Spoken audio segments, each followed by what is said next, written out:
রাজধানী ঢাকার মগবাজারের ফ্লাইওভার থেকে ছোড়া ককটেলের আঘাতে প্রাণ হারিয়েছেন এক তরুণ।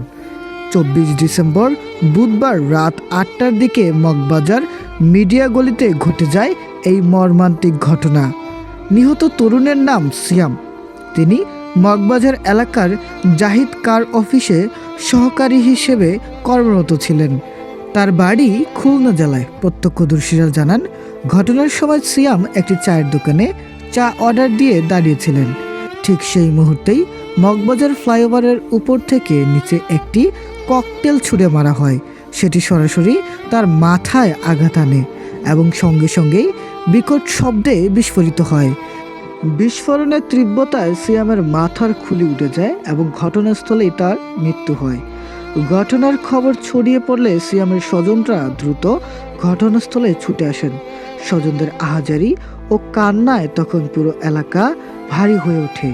বুক ফাটা কান্নায় কেউ মাটিতে লুটিয়ে পড়েন, কেউ বারবার জ্ঞান হারান।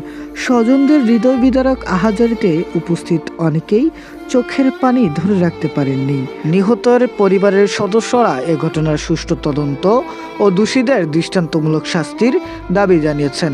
তারা বলেন, নিরপরাধ একজন কর্মজীবী ছেলেকে এভাবে হত্যা করা হলো। আমরা এর সঠিক বিচার চাই।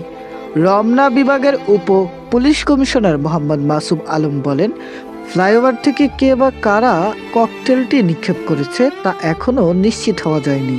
ধারণা করা হচ্ছে ককটেলটি সরাসরি ওই ব্যক্তির মাথার উপর পড়ে বিস্ফোরিত হয়।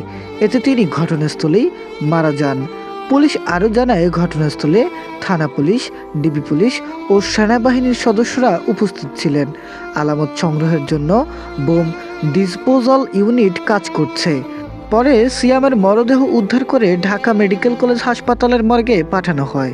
নগরীর ব্যস্ত এলাকায় এমন নৃশংস ঘটনার পর সাধারণ মানুষের মধ্যে তীব্র আতঙ্ক ও ক্ষোভ দেখা দিয়েছে। নিরাপদ জীবনের নিশ্চয়তা ও অপরাধীদের দ্রুত আইনের আওতায় আনার দাবি জানিয়েছেন এলাকাবাসী।